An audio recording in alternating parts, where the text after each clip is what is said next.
penelitian yang terdiri atas beberapa komponen yang menyatu satu sama lain untuk memperoleh data atau fakta dalam rangka menjawab pertanyaan penelitian.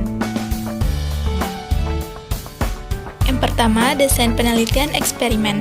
Penelitian eksperimen yaitu penelitian yang di dalamnya melibatkan manipulasi terhadap kondisi subjek yang diteliti, disertai upaya kontrol yang ketat terhadap faktor-faktor luar, serta melibatkan subjek pembanding atau metode ilmiah yang sistematis yang dilakukan untuk membangun hubungan yang melibatkan fenomena sebab akibat.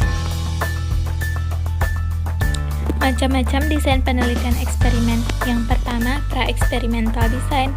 Desain ini merupakan eksperimen sungguh-sungguh karena terdapat variabel luar yang ikut berpengaruh terhadap terbentuknya variabel dependen. Hal ini dapat terjadi karena tidak adanya variabel kontrol dan sampel tidak dipilih secara random. Yang kedua, quasi-eksperimental design. Desain ini merupakan kelompok kontrol, tetapi tidak dapat berfungsi sepenuhnya untuk mengontrol variabel-variabel luar yang mempengaruhi pelaksanaan eksperimen. Yang ketiga, true experimental design. Dalam desain ini, peneliti dapat mengontrol semua variabel luar yang mempengaruhi jalannya eksperimen. Cirinya, kelompok kontrol dan sampel dipilih secara random. Contoh desain penelitian eksperimen. Penelitian dilakukan untuk mengetahui pengaruh metode demonstrasi terhadap prestasi belajar murid dalam pelajaran praktek mengelas pada siswa SMK. Terdapat 4 kelas praktek kelas. Dari 4 kelas tersebut, 2 kelas diberi pelajaran dengan metode demonstrasi dan 2 kelas dengan metode ceramah. Setelah 3 bulan, prestasi belajar diukur.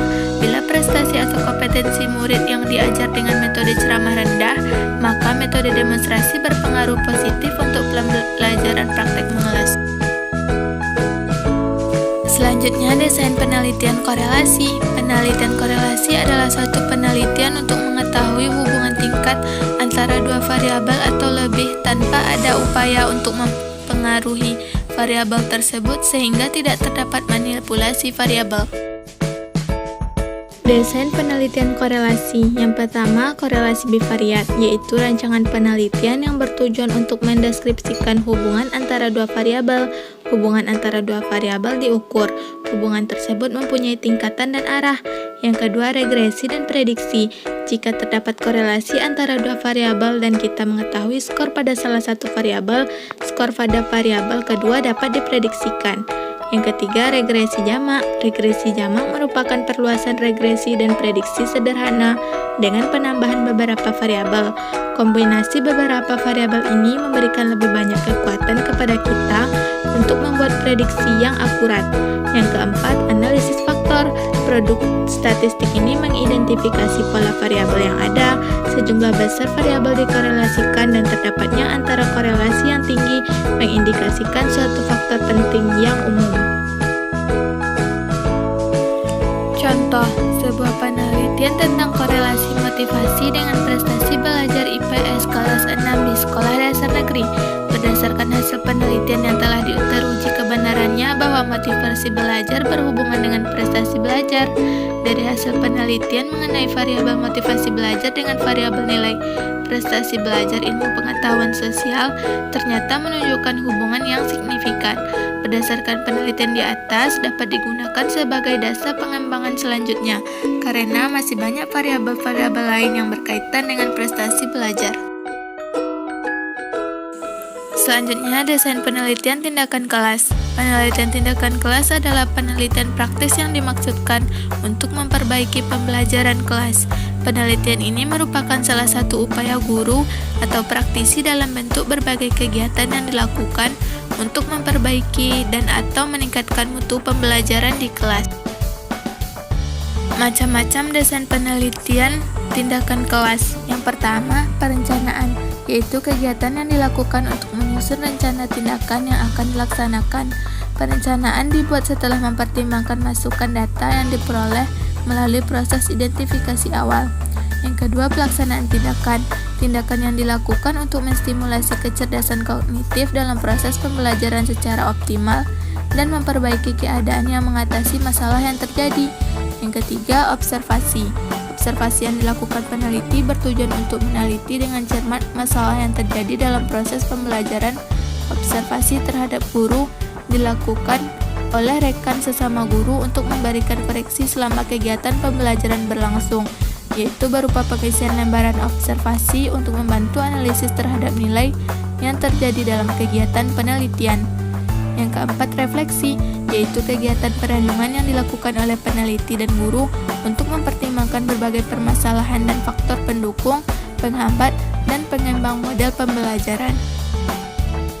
Contoh, judul penelitiannya penerapan model creative problem solving untuk meningkatkan hasil belajar siswa pada pembelajaran IPA. Latar belakang masalahnya, rendahnya hasil belajar siswa pada pembelajaran IPA. Penelitian ini bertujuan untuk meningkatkan hasil belajar siswa SDN Kramat 1 dengan menerapkan model creative problem solving. Metode penelitian yang digunakan adalah penelitian tindakan kelas yang bekerja sama dengan guru kelas 5 SDN Kramat 1. Dengan jumlah siswa sebanyak 20 siswa, terdiri dari 10 siswa laki-laki dan 10 siswa perempuan. Teknik yang digunakan dalam pengumpulan data yaitu observasi, tes, wawancara, dokumentasi. Hasil penelitian menunjukkan bahwa menerapkan model pembelajaran creative problem solving dapat meningkatkan hasil belajar siswa pada pembelajaran IPA di kelas 5 SDN Kramat 1. Selanjutnya adalah desain penelitian mix metode. Penelitian ini adalah gabungan antara metode penelitian kuantitatif dan metode penelitian kualitatif. Macam-macam desain penelitian mix metode. Yang pertama, deconvergent parallel design, digunakan untuk mengumpulkan data kualitatif dan kuantitatif dan digunakan secara bersama-sama dalam memahami permasalahan dalam penelitian yang dilakukan. Yang kedua, the explanatory sequential design, diawali dengan pengumpulan data kuantitatif kemudian dilanjutkan dengan kualitatif untuk menguraikan hasil yang diperoleh oleh data kuantitatif. Yang ketiga, the exploratory sequential design, diawali dengan pengumpulan data kualitatif kemudian dilanjutkan dengan data kuantitatif, tujuannya agar dapat mengeksplorasi fenomena yang ada terlebih dahulu. Kemudian dilanjutkan dengan data kuantitatif untuk menjelaskan hubungan variabel yang ditemukan dalam data kualitatif. Yang keempat, the embedded design, penelitian campuran yang mengumpulkan data kualitatif dan kuantitatif secara bersamaan, di mana salah satu bentuk data memainkan peran pendukung bagi bentuk data yang lain. Yang kelima, the transformative design, yaitu penelitian yang menggunakan salah satu dari keempat modal sebelumnya, yaitu convergent, explanatory, exploratory, embedded, yang didesain menggunakan satu kerangka transformatif atau lensa. Yang keenam, multiphase design, yaitu penelitian melakukan peneliti melalui serangkaian tahapan atau penelitian secara terpisah yang memiliki satu program tujuan penelitian. Contohnya, penerapan penelitian dalam pembelajaran matematika, yaitu membandingkan hasil belajar siswa yang belajar dengan model pembelajaran berbasis masalah dan model pembelajaran berbasis proyek pada siswa kelas 8 SMPB. Penelitian ini berupa penelitian kualitatif dan kuantitatif. Hasil belajar dianalisis secara statistik yang dilihat perbandingan hasil belajar kedua kelas tersebut, sehingga dapat diambil kesimpulan data kualitatif dianalisis untuk menguatkan hasil analisis secara kuantitatif. Subtopik 2, menjabarkan populasi dan responden penelitian dengan contoh. Populasi adalah keseluruhan objek yang akan ingin atau diteliti anggota populasi, dapat berupa benda hidup maupun benda mati, dan manusia, di mana sifat-sifat yang ada padanya dapat diukur dan diamati.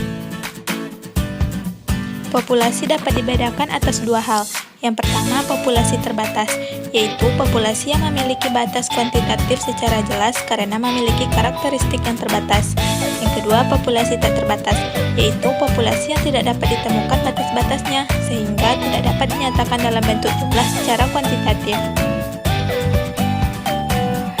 Responden adalah orang yang diminta memberikan keterangan tentang suatu fakta atau keterangan tersebut dapat disampaikan dalam bentuk tulisan, yaitu ketika mengisi angket, atau lisan ketika menjawab wawancara. Contohnya, judul penelitian misalnya analisis kemampuan berpikir kritis ditinjau dari kemampuan proses sains dan motivasi belajar melalui model PBL. Populasinya adalah seluruh peserta didik kelas 5 di Kecamatan BAE dan respondennya adalah peserta didik. Subtopik 3. Menjabarkan teknik pengambilan sampel dengan contohnya.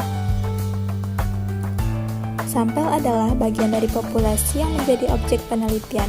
Dalam penetapan atau pengambilan sampel dari populasi mempunyai aturan, yaitu sampel itu representatif atau mewakili terhadap populasinya. Teknik pengambilan sampel ialah yang pertama, probability sampling, yaitu teknik pengambilan sampel yang memberikan peluang yang sama bagi setiap unsur anggota populasi untuk dipilih menjadi anggota sampel. Yang kedua, non-probability sampling adalah teknik pengambilan sampel yang tidak memberi peluang kesempatan yang sama bagi setiap anggota populasi untuk dipilih menjadi sampel. Contoh, judul penelitiannya analisis kemampuan berpikir kritis ditinjau dari keterampilan proses sains dan motivasi belajar melalui model PBL. Sampelnya, peserta didik kelas 5 SD 1 Pajang dan SD 1 Darsalam dengan jumlah sampel keseluruhannya sebanyak 48 peserta didik. Teknik sampling yang digunakan adalah jenis non-probability sampling dan bentuknya berupa purposive sampling. Subtopik 4. Menjabarkan variabel dan data penelitian dengan contohnya. Variabel adalah suatu besaran yang dapat diubah atau berubah sehingga mempengaruhi peristiwa atau hasil penelitian. Variabel merupakan objek penelitian yang dapat menentukan hasil penelitian. Macam-macam variabel. Yang pertama, variabel bebas atau prediktor. Variabel bebas merupakan variabel yang mempengaruhi variabel terikat secara positif maupun negatif. Variabel bebas menjadi sebab perubahannya atau timbulnya variabel terikat. Yang kedua, variabel terikat atau dependen merupakan variabel yang dipengaruhi atau menjadi akibat karena adanya variabel bebas. Contoh, judul penelitiannya adalah pengaruh media terhadap motivasi pembelajaran. Di sini, media sebagai variabel bebas dan motivasi pembelajaran sebagai variabel terikat. Yang ketiga, variabel moderator merupakan variabel yang mempengaruhi hubungan antara variabel bebas dengan variabel terikat.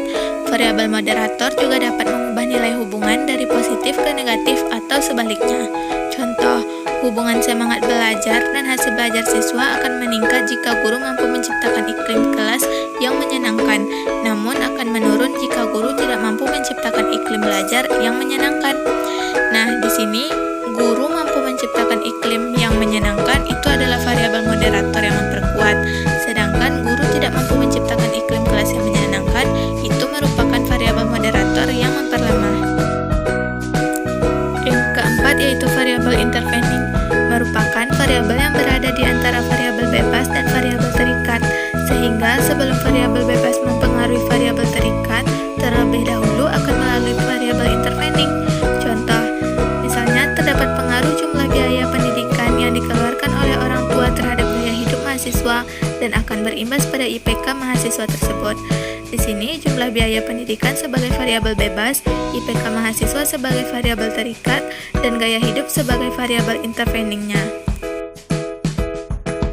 Yang kelima, variabel kontrol merupakan variabel yang dikendalikan sehingga tidak mempengaruhi variabel bebas dan terikat. Variabel terikat diusahakan untuk dinetralisasikan oleh si peneliti. Contoh, seorang peneliti ingin melakukan penelitian yang bertujuan untuk mengetahui perbedaan hasil belajar siswa SD swasta dengan siswa SDN. Maka diperlukan variabel kontrol seperti usia, kelas siswa, pada materi belajar apa. Hal ini untuk mempermudah menentukan perbedaan dan berfokus pada hasil belajar siswa. Selanjutnya, data. Data adalah hasil pengukuran atau pengamatan suatu variabel yang bentuknya dapat berupa angka, kata-kata, ataupun lambang. Data juga bisa didefinisikan sebagai sekumpulan informasi atau nilai yang diperoleh dari pengamatan atau observasi terhadap suatu objek. Macam-macam data. Yang pertama, data kuantitatif, yaitu data atau informasi yang berupa simbol, angka, atau bilangan. Berdasarkan angka tersebut, perhitungan secara kuantitatif dapat dilakukan untuk menghasilkan suatu kesimpulan yang berlaku umum.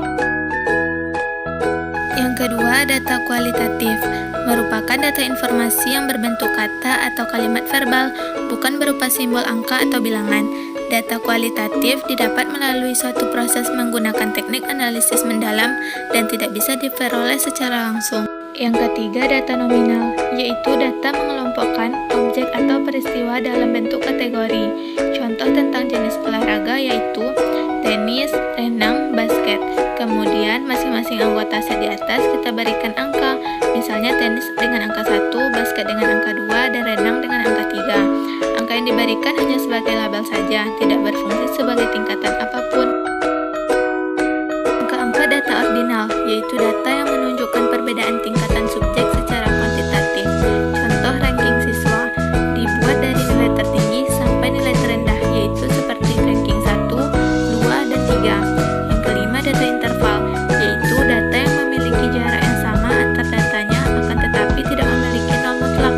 Nol mutlak artinya tidak dianggap ada. Contoh skor ujian, atau waktu, menit, jam, hari, minggu, dan bulan.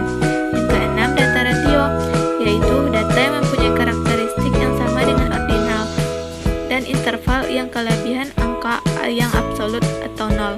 Contoh, jarak Padang ke Pekanbaru sama dengan jarak 2 kali Padang ke Payakumbuh, atau berat pada Udin 60 kg sama dengan 2 kali berat badan anaknya. Selanjutnya, sumber data. Sumber data adalah subjek dari mana data dapat diperoleh. Sumber data dapat dilihat dari mana data itu menempel, dalam hal ini seluruh subjek, sebagian dari subjek, dan khusus subjek tertentu. Dengan demikian, sumber dapat dikategorikan menjadi 3, yaitu orang, tempat, dan simbol. Contoh, catatan atau dokumen berupa absensi, gaji, laporan keuangan publikasi, laporan pemerintah, data yang diperoleh dari majalah, dan lain sebagainya. Subtopik 5 menjelaskan bentuk-bentuk instrumen penelitian dengan contohnya.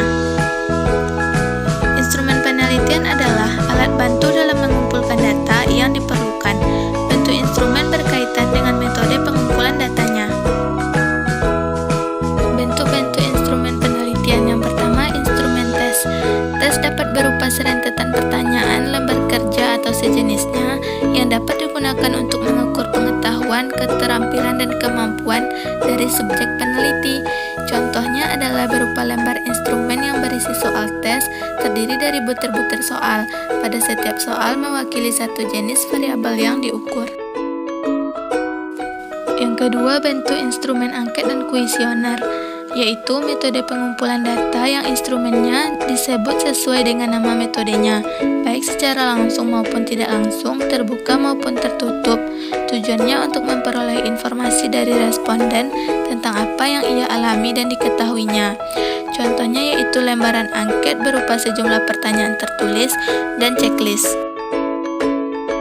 Yang ketiga, instrumen interview atau wawancara, yaitu suatu bentuk dialog yang dilakukan oleh peneliti untuk memperoleh informasi dari responden. Tes ini dapat dilakukan oleh peneliti yang ingin mendapatkan informasi terkini terkait dengan berbagai kejadian. Contoh instrumen ini adalah pedoman wawancara atau interview guide. Yang keempat, bentuk instrumen observasi. Dalam sebuah penelitian, observasi sebagai pemusatan perhatian terhadap suatu objek yang melibatkan seluruh indera untuk mendapatkan data. Instrumen observasi yang berupa pedoman pengamatan biasa digunakan dalam observasi sistematis, di mana si pelaku observasi bekerja sesuai dengan pedoman yang telah dibuat. Pedoman tersebut berisi daftar jenis kegiatan yang memungkinkan terjadi atau kegiatan yang akan diamati. Yang kelima, bentuk instrumen skala bertingkat. Bentuk instrumen skala bertingkat lebih memudahkan peneliti untuk mengetahui pendapat responden lebih mendalam tentang variabel yang akan diteliti. Yang keenam, bentuk instrumen dokumentasi. Instrumen dokumentasi dikembangkan untuk penelitian dengan menggunakan pendekatan analisis isi. Bentuk instrumen dokumentasi terdiri atas dua macam, yaitu pedoman dokumentasi yang memuat garis-garis besar atau kategori yang akan dicari datanya, dan checklist yang memuat daftar variabel yang akan dikumpulkan datanya. Subtopik 9. Menjabarkan teknik pengumpulan data dengan contoh instrumen yang digunakan. Yang pertama, tes, alat ukur atau prosedur yang digunakan dalam rangka pengukuran atau penelitian. Tes dapat diartikan sebagai alat pengukuran atau mempunyai standar objektif sehingga dapat dipergunakan secara meluas dan membandingkan keadaan psikis atau tingkah laku individu. Contohnya soal tes. Yang kedua, angket atau kuesioner merupakan suatu cara pengumpulan data di mana peneliti bertanya jawab dengan responden menggunakan angket. Dalam penyusunan angket haruslah berdasarkan permasalahan dan tujuan penelitian yang telah disusun dari pertanyaan penelitian. Contohnya angket dan kuesioner. Yang ketiga, wawancara, yaitu salah satu cara untuk mengumpulkan data dengan cara mengajukan pertanyaan secara lisan kepada sumber data, juga memberikan jawaban secara lisan pula. Contoh instrumennya yaitu panduan wawancara. Yang keempat, observasi dan pengamatan. Biasanya digunakan untuk penelitian yang berkenaan dengan perilaku manusia, gejala-gejala alam, proses kerja, dan yang diamati tidak terlalu luas. Observasi tidak terbatas pada orang sebagai respondennya, tetapi bisa juga objek-objek alam lainnya. Contoh panduan observasi dan checklist. Yang kelima, dokumen juga digunakan sebagai informasi dalam penelitian kualitatif. Banyak sekali dokumen yang dipakai oleh peneliti kualitatif. Tugas utama adalah mengidentifikasi, menemukan lokasi dan cara untuk memperolehnya. Contohnya yaitu dokumen pribadi, autobiografi, dokumen resmi, proposal, catatan sidang, tata tertib, checklist, dan lain sebagainya. Subtopik 10, menjabarkan teknik pengolahan data secara deskriptif dengan contohnya. Pengumpulan data adalah suatu proses dalam memperoleh data ringkasan dengan menggunakan cara atau rumus tertentu. Editing yaitu pengecekan atau pengoreksian data yang telah dikumpulkan karena memungkinkan data yang masuk itu tidak logis atau merugikan. Hal-hal yang perlu diedit adalah: yang pertama, dipenuhi tidaknya instruksi sampling; yang kedua, dapat dibaca atau tidaknya data yang masuk; yang ketiga, keserasian; yang keempat, apakah jawaban dapat dipahami. Selanjutnya, coding. Coding merupakan pemberian atau pembuatan kode-kode pada tiap data yang termasuk dalam kategori yang sama. Contoh kode pendidikan, kode daerah. Yang ketiga, tabulasi, yaitu membuat tabel-tabel yang berisikan data yang telah diberikan kode sesuai dengan analisis yang dibutuhkan. Contoh pengolahan data secara deskripsi ialah data disajikan dalam bentuk tabel, diagram grafik, dan lain-lain yang terdiri dari min, modus, median, simpangan baku, dan varian. Misal, tabel jumlah siswa SD 01 Kota Surabaya tahun 2015 sampai 2020. Subtopik 11, menjabarkan teknik pengolahan data secara diferensial dengan contoh. Teknik pengolahan data secara diferensial adalah teknik statistik yang digunakan untuk menganalisis data sampel dan hasil yang diberlakukan untuk populasi. T-test atau uji T merupakan alat uji statistik yang digunakan untuk menguji hipotesis komparatif dua sampel bila datanya berada pada skala interval atau rasio. Uji F merupakan sebuah alat uji statistik yang digunakan untuk menguji hipotesis komparatif sampel bila datanya berada pada skala interval atau rasio. Contohnya, judul penelitian hubungan antar persepsi siswa tentang kompetensi sosial guru PAI terhadap akhlak siswa kelas 5 di SDN Kakisari, Kecamatan Kradenan. Metode yang digunakan dalam penelitian ini adalah metode penelitian korelasi, yaitu berkaitan dengan pengumpulan dan untuk menentukan ada atau tidaknya hubungan atau pengaruh antara dua variabel atau lebih dan seberapa kuat tingkat hubungan atau pengaruhnya. Tingkat hubungan dinyatakan sebagai koefisien korelasi. Adapun dalam menganalisis data dengan menggunakan rumus korelasi produk momen. Contoh penelitian eksperimen yang menggunakan uji T dan uji F. Judul: efektivitas penggunaan modul untuk meningkatkan hasil belajar mata pelajaran Boga Dasar kelas 10 di SMKN 1 Kalasan Yogyakarta. Teknik analisisnya ialah menggunakan uji F dan uji T. Proses perhitungan uji homogenesis digunakan dengan taraf signifikan 5%, yang berarti jika F hitung lebih kecil dan F tabel pada taraf signifikan 5%, maka kedua kelompok memiliki varian yang homogen. Uji hipotesis menggunakan program SPSS 16 variat sampel, t-test pada nilai pretest dan post-test kelas eksperimen dan pretest post-test kelas kontrol dengan taraf signifikan 5%. Uji ini digunakan untuk mengetahui perbedaan antara rata-rata nilai sebelum diberikan treatment dengan rata-rata nilai setelah diberikan treatment dengan menggunakan modul pembelajaran boga dasar. Subtopik 12 menguraikan prosedur penelitian kegiatan dengan contohnya. Prosedur penelitian deskriptif. Yang pertama, mengidentifikasi, memilih, dan merumuskan masalah. Yang kedua, melakukan kajian pustaka. Yang ketiga, merumuskan tujuan penelitian. Yang keempat, menguraikan kegunaan penelitian. Yang kelima, menetapkan asumsi penelitian. Yang keenam, menetapkan ruang lingkup dan keterbatasan penelitian. Yang ketujuh, membuat definisi istilah. 8, penyusunan rancangan penelitian. 9, menentukan populasi dan sampel. Dan yang terakhir, ke-10, menentukan instrumen penelitian. Selanjutnya, prosedur penelitian korelasi. Yang pertama, pemilihan masalah. Yang kedua, sampel dalam pemilihan instrumen. Yang ketiga, desain dan prosedur. Yang keempat, analisis data dan interpretasi. Prosedur penelitian eksperimen. Yang pertama, menentukan eksperimen. Yang kedua, membuat hipotesis. Ketiga, memilih unit eksperimen. Keempat, menentukan perlakuan. Yang kelima, memilih jenis desain eksperimen. Yang keenam, melakukan percobaan atau penelitian. Ketujuh, alur dan analisis data. Yang kedelapan, kembangkan laporan penelitiannya. Selanjutnya, prosedur mix metode. Yang pertama, timing atau waktu. Yang kedua, weight atau bobot. Yang ketiga, mixing atau pencampuran. Yang keempat, theorizing atau teorisasi. Yang terakhir yaitu prosedur penelitian tindakan kelas atau PTK. Yang pertama, perencanaan tindakan. Yang kedua, pelaksanaan tindakan. Yang ketiga, pengumpulan data atau pengamatan. Dan yang keempat, refleksi atau analisis dan interpretasi. Demikianlah pembahasan kali ini tentang metode penelitian. Terima kasih telah menyaksikan. Assalamualaikum warahmatullahi wabarakatuh.